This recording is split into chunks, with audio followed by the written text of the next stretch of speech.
Maybe while we're getting the presentation set up, I'll just give you the 10,000-foot view of Sun Metals. I'm the founding CEO of the company. We went public in May of 2018. We've got an exploration project in northern British Columbia. It's a carbonate replacement system. It's a historic project that had over 80,000 meters of drilling and 400 drill holes on it by the time we got there. So there was a resource update that we did in January of 2018 that showed there was almost 3 million tons of about 3% copper equivalent on the project. I'll just go forward here a little bit. I will be making some forward-looking statements. So I'll just continue with the 10,000-foot level view. We went public in May of 2018. We raised $6.5 million, and in that first season of exploration, we hit a discovery hole of a new zone that had 100 meters of 5% copper equivalent. So a tremendous discovery. On the back of that, we were able to attract Teck Resources to invest in the company. They took a 13.8% stake in Sun Metals, and that gave us $5.2 million to fuel our 2019 exploration program, which is underway currently. We've been expanding on that new zone, drilling to the north and to the south. The zone continues to be open in both directions, and we've just announced that we're going to be going to continue the drilling through the winter season here so we can continue to expand on that zone. And we've also just announced a $6.1 million financing that will fund that activity. So this is the plan view of the exploration. On the left-hand side, we've got the exploration plan for 2018. Our idea was to go up into the heart of the property where we had the best mineralization, or what we consider to be the thickest and most consistent mineralization, but we wanted to find something that was better, a feeder zone. So we're getting closer to the source of those mineralizing fluids, and we were successful in doing so on the drill hole that I had mentioned, the 100 meters of 5% copper equivalent. You can see on the right-hand side the exploration program that we've got thus far from 2019, and that's the 421 zone on the inset. And you can see that we've got several drill holes to the north and south, and we're just continuing to trace that zone out. We've got it over 160 meter strike length at this point, and we're continuing to expand it. It's open in both directions. It's also open up dip and down dip. Now, the mineralization doesn't continue up dip and down tip in this particular pod, but we know that the fluid flow pathway is open because of the alteration patterns that we're seeing. So there's still greater potential to find more mineralization, in particular down below.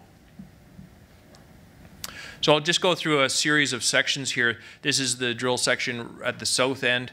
When we hit the discovery hole, we had a borehole EM survey crew come up, and we came up with an off-hole anomaly to the south. So we went and drilled that. You can see the result, 90 meters at 2.25% copper equivalent. So tremendous path of high-grade mineralization. One of the most exciting things about that drill section is the drill hole that's underneath of it. It was mineralized, but to a lesser degree, so we didn't include it in the mineralized envelope. But the amount of skarn, and the skarn is alteration that's caused by the same fluids that create the mineralization. And you can see it's expressed there in yellow with red stripes. And we've got a very, very strong skarn alteration pattern there. So we know that there's a good fluid flow pathway there. Stepping up to the north, just showing continuity from section to section. This hole had the mineralization broken into two distinct intervals, but really good high-grade mineralization.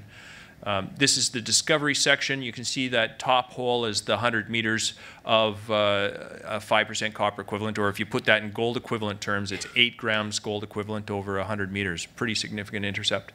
We did 2 undercuts on that, and the next hole down is 142.5 meters of about 3.4% copper equivalent, and then the lower one there had 2 distinct intervals, 22 meters, and then a lower one of 107 meters of 3% copper equivalent. So the zone hangs together fairly well.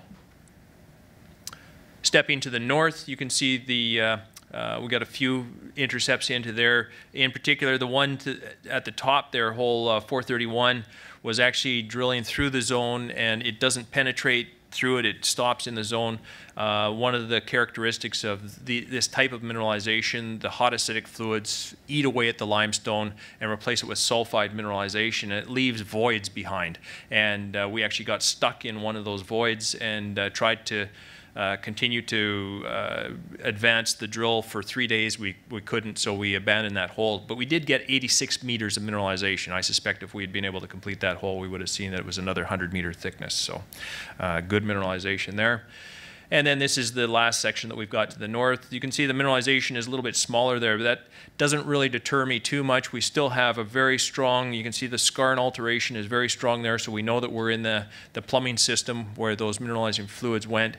And skarns do typically pinch and swell, so it pinched here a little bit, but I suspect that there might be some swelling elsewhere.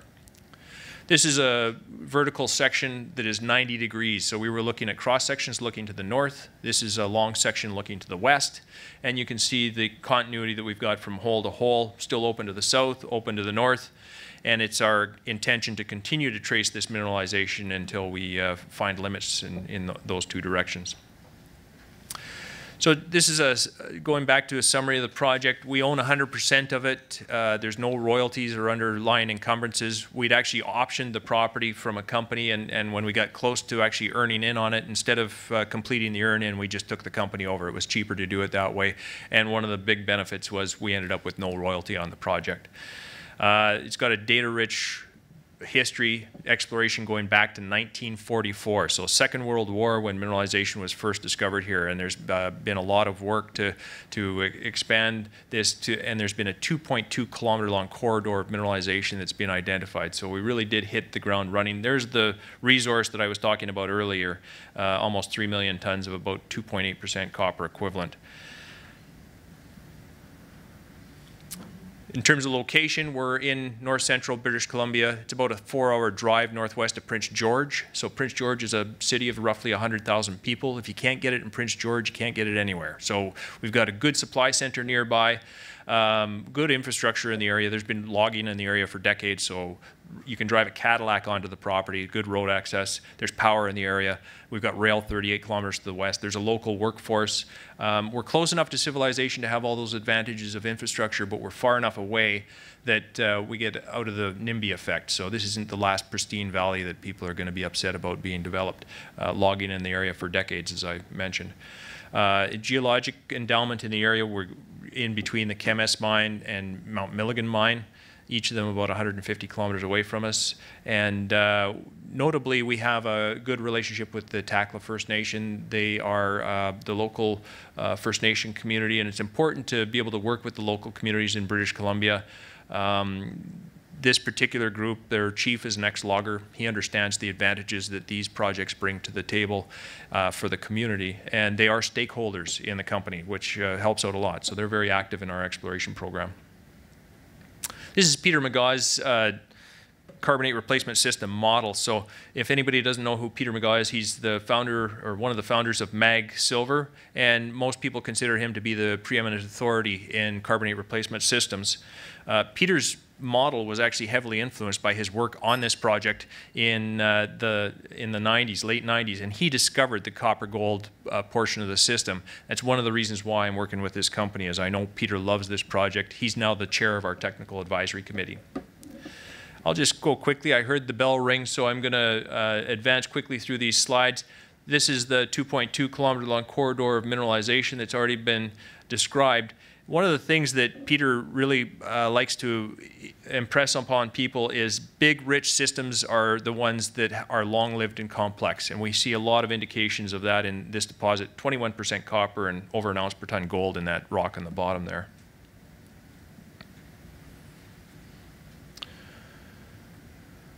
Okay, there we go. I'll just skip through these because I know we're limited for time. There's our current share structure, 125 million shares out.